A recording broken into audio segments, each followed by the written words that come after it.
Hi friends, welcome back to my channel. ನಾನಿವತ್ತು ಸಂಕರ್ ಪುಳಿ ಜೊತೆ ಬಂದಿದ್ದೀನಿ. ಯಾವ ಥರ ಮಾಡೋದು ಅಂತ ನೋಡೋಣ ಬನ್ನಿ.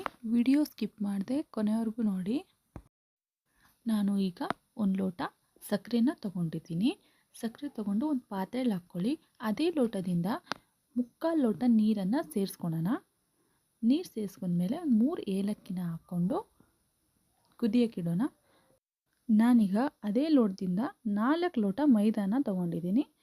ನಂತರ ಈಗ ಕುದಿ ಬಂದಿದೆ, ಸಾಕು. ಇಷ್ಟು ಕುದಿ ಬಂದರೆ ಈಗ ಸ್ಟವ್ನ ಆಫ್ ಮಾಡ್ಕೊಳ್ಳೋಣ. ಆಫ್ ಮಾಡಿಕೊಂಡು ಅದೇ ಲೋಟದಿಂದ ನಾನು ಇಲ್ಲಿ ಮುಕ್ಕಾಲು ಲೋಟಕ್ಕಿಂತ ಸ್ವಲ್ಪ ಕಡಿಮೆ ತುಪ್ಪ ಅಥವಾ ಎಣ್ಣೆನ ತಗೊಳ್ಳಿ. ನಾನಿಲ್ಲಿ ಎಣ್ಣೆನ ತೊಗೊಂಡಿದ್ದೀನಿ, ಬಿಸಿ ಏನು ಮಾಡ್ಕೊಂಡಿಲ್ಲ. ಈಗ ಸ್ವಲ್ಪ ಹಾಕಿ ಕಲಿಸ್ಕೊಳ್ಳೋಣ.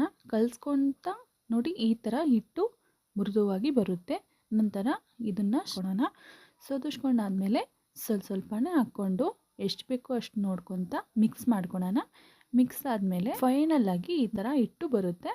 ಹಿಟ್ಟನ್ನು ನಾವೀಗ ಉಂಡೆ ಮಾಡಿಕೊಂಡು ಚಪಾತಿ ಥರ ಲಟ್ಟಿಸ್ಕೊಳ್ಳಿ. ಲಟ್ಟಿಸ್ಕೊಂಡು ದಪ್ಪನಾಗಿ ಲಟ್ಟಿಸ್ಕೊಂಡು ನಿಮಗೆ ಯಾವ ಶೇಪ್ ಬೇಕೋ ಆ ಶೇಪಲ್ಲಿ ಕಟ್ ಮಾಡ್ಕೊಳ್ಳಿ. ಇಲ್ಲ ನಾನು ಉಂಡೆ ಮಾಡ್ಕೊತೀನಿ ಅಂದರೂ ಪರವಾಗಿಲ್ಲ, ಚೆನ್ನಾಗಿ ಬರುತ್ತೆ. ಆದರೆ ಸಣ್ಣ ಸಣ್ಣ ಜಾಮೂನ್ ಉಂಡೆ ಥರ ಮಾಡ್ಕೊಳ್ಳಿ, ಚೆನ್ನಾಗಿರುತ್ತೆ. ಎಣ್ಣೆಯಲ್ಲಿ ತುಂಬ ಹೊತ್ತು ಅದನ್ನು ಫ್ರೈ ಮಾಡ್ಕೋಬೇಕು. ಲೋ ಫ್ಲೇಮಲ್ಲಿ ಇಟ್ಕೊಂಡು ಫ್ರೈ ಮಾಡ್ಕೊಳ್ಳಿ. ಹೈ ಫ್ಲೇಮಲ್ಲಿ ಇಟ್ಕೊಂಡ್ರೆ ಅದು ಬೇಗ ಸುಟ್ಟು ಬಿಡುತ್ತೆ. ಈಗ ಎಣ್ಣೆ ಕಾದಿದೆ ಅಂತ ನೋಡಿಕೊಂಡು ಒಂದೊಂದೇ ಬಿಟ್ಕೊಡೋಣ. ಬಿಟ್ಕೊಂಡಾದಮೇಲೆ ಈಗ 2 ಕಡೆ ನೀಟಾಗಿ ಫ್ರೈ ಮಾಡ್ಕೊಳೋಣ.